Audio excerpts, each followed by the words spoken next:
इसमें गोस्वामी जी ने बहुत सूक्ष्मता से वर्णन किया। महापुरुषों के वचनों को हम सूक्ष्मता से समझ पाए। प्रायः ऐसा कह करके हम कहीं कहीं माताओं बहनों की अवहेलना करते हैं, कई जगह हम इसका प्रयोग कर देते हैं। अरे वो गोस्वामी जी ने लिखा है, ढोल गवान सूत्र पर सुनारी सकल ताड़ना के अधिकारी। अब इसकी व्याख्या सूक्ष्मता से सुने और विचार पूर्वक। शास्त्रीय प्रमाण के अनुसार ढोल है ना, ढोल को ताड़ना चाहिए। ताड़ना मतलब उसको ठपाक चाहिए और बेताल नहीं। शास्त्र सिद्धांत के अनुसार, संगीत शास्त्र के अनुसार तभी वो राग प्रकट कर पाएगा, तभी वो बजेगा। ढोल को हाथ जोड़ के बोलो कि साहब आप बज जाएं, नहीं बजे, उसको ताड़ना चाहिए। अब ताड़ना शब्द चारों में एक जैसा नहीं लगेगा, शब्द एक ही है ताड़ना, लेकिन ताड़ना के अर्थ अलग अलग हैं। जैसे कनक है, एक ही शब्द है कनक, लेकिन कनक कनक ते 100 गुनी मादकता अधिकाए, वाखाए बोराए जग या पाए ते बोराए। बोले कनक ही शब्द है। जैसे ताड़ना शब्द का हम प्रयोग केवल वही समझे कि ताड़ना देना ही नहीं, उसका अर्थ अलग अलग है। जैसे कनक शब्द है, कनक को सोना भी कहते हैं और कनक को धतूरा भी कहते हैं। कनक को धतूरा भी कहते हैं। एक कनक है जिसके खाने से बावरा हो जाएगा और एक कनक है जिसके पाने से बावरा हो जाएगा। कनक शब्द एक ही है, लेकिन दोनों का अर्थ अलग अलग हो गया। ऐसे ही ढोल में ताड़न का तात्पर्य है उसको पीटना, लेकिन वो शास्त्रीय संगीत के आधार पर उसको ताल देना। ताल देने से ही वो राग प्रकट करता, आनंद की उमगन करता है, ना कि प्रार्थना करने से। समझ रहे हैं? अच्छा, गंवार, गंवार कहते हैं विवेकहीन पुरुष को। विवेकहीन पुरुष को कोई कार्य दे दो और उस पर दृष्टि न रखो तो कार्य नष्ट हो जाए। वहां ताड़ने का तात्पर्य उसको पीटना नहीं है, उस अविवेकी गंवार पर दृष्टि रखो। जो आपने कार्य सौंपा है, जो भी कार्य उसका है, उस अविवेकी पर दृष्टि रखना ताड़ना हुआ। उस पर दृष्टि रखो, क्योंकि वो अविवेकी है, गंवार है, वो कार्य प्रणाली ठीक जानता नहीं। आप जहां त्रुटि होता संभाल लेना तो वो संभल जाए, क्योंकि वो गंवार है। और शूद्र, सूत्र का तात्पर्य होता सूत्र। वैसे जो वर्ण व्यवस्था में सूत्र का प्रादुर्भाव सबसे श्रेष्ठ जगह से प्रादुर्भाव है। वर्णन आता है, ब्राह्मणोष मुखमाशी बाहु राजन्यः कृतः उरुददस जत वैश्या पदव्याग्र्यों सूत्रो जायत। भगवान के श्री चरणों की ही वंदना होती है। प्रायः आपने देखा सबके श्री चरणों की, और शूद्रों का प्रादुर्भाव श्री चरणों से हुआ है। कोई ऐसा न समझे कि शूद्र का मतलब निकृष्ट होता है। यहाँ शूद्र का तात्पर्य, जब से किसी से कहते हैं कि शूद्रवत आचरण करता है, मतलब शास्त्र विरुद्ध सदाचार के विरुद्ध आचरण करना शूद्रवत आचरण की तरफ संबोधन किया जाता है। यहाँ कहा गया कि शास्त्र की सम्मति, शास्त्र के शासन के अनुसार आचरण हो, सदाचार परायण हो। शास्त्र जिसके लिए जो विधान करता है, शास्त्र शासन स्वीकार करना, यहाँ शूद्र के ताड़न की बात कही गई। यहाँ शूद्र ताड़न का तात्पर्य डंडे से प्रहार करना नहीं, समझना।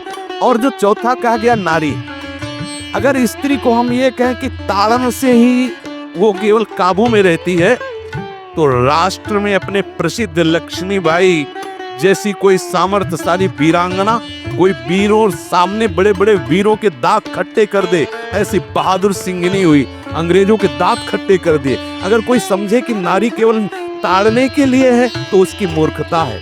पुरुष और नारी का समान प्रादुर्भाव हुआ है। भगवान ब्रह्मा के श्री अंग से दाहिनी तरफ से महाराज मनु और बाई तरफ से उनकी पत्नी उनका प्रादुर्भाव हुआ सतरूपा। सतरूपा, अब आप बोलो, एक ही शक्ति के दो भाग हो गए, एक पुरुष रूप धारण कर लिया, एक नारी रूप धारण कर लिया। अब यहाँ विचार जो है कि उस नारी के ऊपर ताड़न शब्द का क्या प्रयोग है। जैसे आप मार्ग में चले जा रहे हैं और आपने दृष्टि चूक कर दी और नारी आपकी स्त्री पीछे चल रही, तो कोई हमला कर सकता है, क्योंकि वो रत्न है। 14 रत्नों में एक रत्न स्त्री रत्न भी है। स्त्री को रत्न कहा गया है। भगवान श्री राम जब वनवास में जा रहे हैं तो सिया जी को आगे नाव में जब चढ़ाना होता तो पहले सिया जी को चढ़ा, सीए चढ़ाई चढ़े रघुराई, पहले आगे दृष्टि रखो। दृष्टि चूक गई तो रत्न है। यहाँ दृष्टि रखना, शासन मतलब उसकी पिटाई करना नहीं, कि जैसे ढोल को पीटा जाता है ऐसे स्त्री को पीटा जाए, शूद्र को पीटा जाए तो गंवार को, ये व्याख्या नहीं है, ये मूर्खता है, इसे व्याख्या नहीं कहते। जैसे कनक शब्द के कई अर्थ होते हैं, ऐसे ही ताड़न शब्द का यहाँ अलग अलग प्रयोग है। स्त्री के ऊपर दृष्टि रखो, किस भाव की दृष्टि रखे? क्योंकि वो हमारे यहाँ रत्न की तरह है, कहीं कोई ऐसा ना हो कि कुदृष्टि वाला कोई उस पर हमला कर दे। पाणी ग्रहण संस्कार में रक्षा का भी सूत्र बताया जाता है कि आपको अभी ये समर्पित है, आप इसकी रक्षा करें। हमारे शास्त्रीय सिद्धांत में देखो, कभी भी स्त्री को अकेला छोड़ने का सिद्धांत नहीं पाया गया। अगर शास्त्रीय सिद्धांत, बच्ची है तो माता पिता के शासन, थोड़ी बड़ी हुई तो भाई आदि के बीच में, और बड़ी हुई तो पति के, और बड़ी हुई तो पुत्रों के, मतलब एक सानिध्य का एक दृष्टि रखी गई है कि यदि आप अपनी दृष्टि में रखेंगे तो उसका अमंगल नहीं होगा, उसका हित नहीं होगा। ये जो जैसे मानो कोई सी स्त्री को अकेला कोई पा गया और कुमार्गामी वृत्ति वाला हुआ, तो आज जो घटनाएं सुनने को मिलती हैं, अगर हमारी दृष्टि हो उस पर तो ऐसा नहीं हो सकता। और दूसरी बात यह है कि स्त्री को बुद्धि स्वरूपा भी माना गया। भगवान से भीष्म जी कहते हैं, मैंने अपनी कुंवारी कन्या बुद्धि को, हमारी कुंवारी कन्या है बुद्धि, सदैव सुरक्षित रखा है, आज आपके चरणों में समर्पित करते हैं। तो शास्त्र शासन के द्वारा बुद्धि को सदैव अपने अधीन रखो, कहीं बुद्धि कुमार्गामी ना हो जाए। यहाँ स्त्री के ताड़न का केवल एक सूत्र है कि आप उस पर दृष्टि बनाए रखें, कहीं स्त्री रत्न कहीं अपवित्र ना हो जाए, कहीं दूसरे का किसी तरह से कुमार्गामी लोगों का ऐसा कोई बर्ताव ना हो जाए, इसलिए सावधान। वहां उसको पीटने का शब्द नहीं है कि ढोल गवार शूद्र पशु नारी सकल ताड़ना के अधिकारी। ताड़ना का तात्पर्य वहां पीटना नहीं तो विद्वता में देखो तो एक से एक, साधुता में देखो तो एक से एक, वीरांगना देखो एक से एक, ऐसा नहीं कह सकते। क्योंकि जो सामर्थ्य पुरुष में वही सामर्थ्य भगवान ने स्त्री में भी दी, क्योंकि भगवान के ही दो रूप हैं, एक स्त्री और एक पुरुष, समझ रहे ना। तो इसमें एक ताड़न शब्द का कई अर्थ होता है। भगवान की साक्षात शक्ति स्त्री है। अगर कोई इस भाव से देखे कि स्त्री तो केवल ताड़ना, मतलब केवल गाली दे के बात करना, ऐसा नहीं। जिस घर में स्त्री का अपमान होता है उस घर का नाश हो जाता है, निश्चित हो जाता है। आप देखिए, रावण का सत्यानाश हो गया जगदम्बा सीता के प्रति, दुर्योधन का सत्यानाश हो गया द्रौपदी के प्रति। जहां स्त्री का अपमान हो जाए, अगर कोई ये समझे कि स्त्री केवल मतलब जैसा हम चाहे वैसा व्यवहार करे, तो अगर नाश ना हो जाए तो हमें बता देना, क्योंकि भगवान की वो शक्ति है। अगर उसे तुम सोचो कि हम ताड़न करें, जैसे ढोल को ताड़न करें ऐसे ताड़न करें, तो तुम्हारा नाश हो जाएगा। बिल्कुल सच्ची बात समझ लीजिए। केवल वहां दृष्टि रखने की बात कही गई है, आपका अधिकार है, आप उसकी सुरक्षा व्यवस्था में रहे।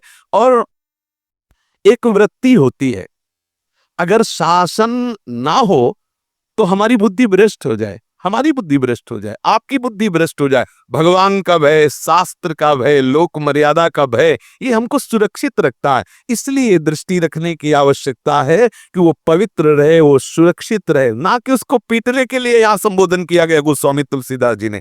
इसलिए सावधानी पूर्वक अपनी वृत्ति को पावन रखते हुए महापुरुषों के वचनों को समझने की चेष्टा की जाए। गोस्वामी जी ने जो यहाँ कहा, ढोल गवार सूत्र पशु नारी सकल ताड़ना के अधिकारी, तो ताड़ना का अलग अर्थ है, अलग अलग। जैसे ढोल में ताड़ना, तो वैसे सब जगह नहीं ताड़ना लगेगी। आप देखो, पशु जो है, चालक जो घुड़सवार होता है उसको ताड़ना एड़ी से देता है। अब चालक जो होता है घुड़सवार एड़ी से, किसान जो होता है वो बैल को बोलता है दाहिने, जैसे हल जोतने होता है बाएं, वो भाषा समझता है, बाएं मुड़ जाए, और नहीं मुड़ता तो पीछे आ रही है एक छड़ी, उससे वो इशारा देता है, वो समझ जाता है। पशु को अपने इशारे से चला लेते। अब उससे कहे, खड़ा होके हाथ जोड़ के कहे कि भैया बैल देवता, अब थोड़ा दाहिने मुड़ जाओ, तो नहीं मुड़ेगा। जब लगाम पकड़ी और थोड़ा ताड़न किया और बोले दाएं, तो फौरन दाहिने मुड़ गया। आप देखो जो बैलगाड़ी